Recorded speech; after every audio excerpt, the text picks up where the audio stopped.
China, no doubt, is a powerful country, but its power can only be outmatched by its abuses in the Xinjiang region of northwest China. In today's episode, we are going to discuss how China has resorted to extreme abuses in the Xinjiang region and how it has unleashed all sort of abuses on the Uyghur Muslims of the region. I am Abrar on the Satyagraha for the Watchdog. Xinjiang is important to China. It's strategically placed, it's rich in minerals, it's rich in manpower, and above all, it's a point of esteem for China. Beijing has always tried to outnumber the Uyghur Muslims of the region, who are in the majority in the regions, to outnumber them with the Han Chinese mainlanders. And Beijing has always tried to integrate Xinjiang with the China through force and through coercion and through indoctrination. Has always invoked its Han Chinese mainlanders to migrate to Xinjiang, where they are explicitly favored in getting top jobs. This process to outnumber the Uyghur Muslims with the Han Chinese became a point of contention between the Han Chinese and the Uyghur majority Muslims in the Xinjiang.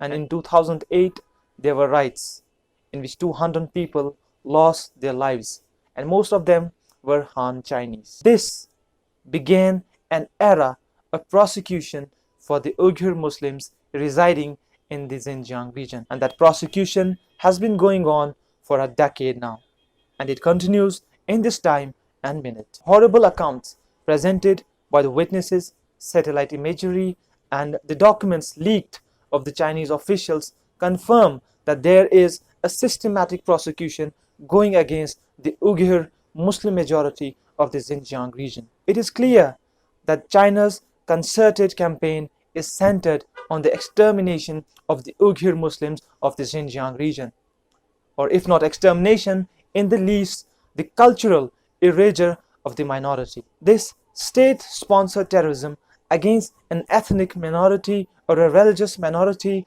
on the basis of their religion and ethnicity is the largest since the Holocaust. China takes its ideological sustenance to prosecute and forcibly assimilate and indoctrinate these so-called sycophant killers from the tenets and from the commandments of its own brand of communism. China is ruled by CCP, the Chinese Communist Party. The Chinese Communist Party is currently headed by its premier Xi Jinping. The Chinese Communist Party propounds and espouses state atheism, where there is no place for religion or organized religion or so-called extremist religion like Islam. Freedom of religion in China falls short of international standards. The IAC, Islamic Association of China, which is sponsored by the government, which is a government institution, oversees the practice of Islam in China. It makes sure that the commandments and the tenets of the Chinese Communist Party are not hurt, or in the least the interests of the Chinese Communist Party are not hurt. IAC, as I said, is controlled by the government, is an offshoot of the Chinese government, which is ruled by the Chinese Communist Party, and this IAC regulates the content of the sermons of the Muslim imams, and it also oversees the travel, the pilgrimage of the Muslims in Xinjiang and elsewhere to Mecca and Medina. The pilgrimage to Mecca and Medina is only allowed for the patriotic Muslims, the Muslims who are in spirit and in body Chinese, who have been sinicized, who have been made Chinese through various processes. The observation of Ramadan in China is not allowed for the students and government officials. And this isn't only with Islam. The other religions who are in minority in China are also facing the prosecution. But the prosecution is nothing compared to the one that is faced by the Uyghur Muslims in Xinjiang. Xinjiang has always been predominantly Muslim, and that's why China has always had a trouble in sinicizing them, in making them more Chinese, as it's called. The Uyghur Muslims have been a sort of a headache to Beijing, because they are relatively devout and they want to follow the tenets, the commandments, and the core values of the Islam, which the Chinese Communist Party or Beijing itself cannot allow. Beijing is on a mission to eradicate all the signs of Islam from China itself, and Xinjiang is part of that. It has sinicized mosques, even the ones that are historically significant. Their domes are removed, the Muslim graffitis are grounded, and the walls are painted white. In a mosque in Shahdang, Tai'an city, the kalima, the shahada, was replaced with a slogan, "Obey and follow the party forever." Party herein being the Chinese Communist Party. In Xinjiang, of course, there are of course Uyghur Muslims who cannot withstand this onslaught, this aggression on part of Beijing, and they are trying to resist it. But how?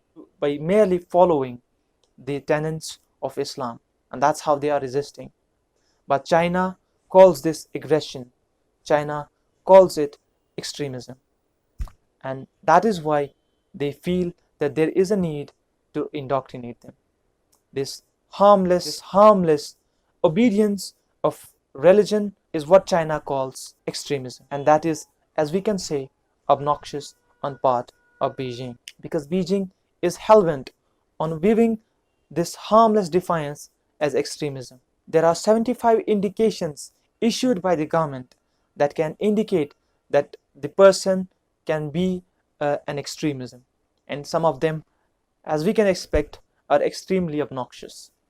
It included quitting smoking all of a sudden and without any reason, and doing so silently. And the other sign also includes keeping dumbbells at home, the gym equipment, and the other sign is also storing food. So these sort of harmless indications are included by the Beijing that can mean that a said person is an extremist. And now, to watch out for these indications, for these signs of extremism, Beijing has installed cameras, the CCTV cameras, at every nook and corner in Xinjiang province. The cameras are watching the shop fronts, the cameras are watching the streets, the cameras are watching the home entries, the cameras are watching the schools, the cameras are watching the playgrounds, the cameras are pretty much watching everything. Xinjiang feels that watching through CCTVs isn't enough, so they have implanted secret service agents amongst the Uyghur population so that they can report the extremists to the authorities, where they can be prosecuted or lodged at the concentration camps.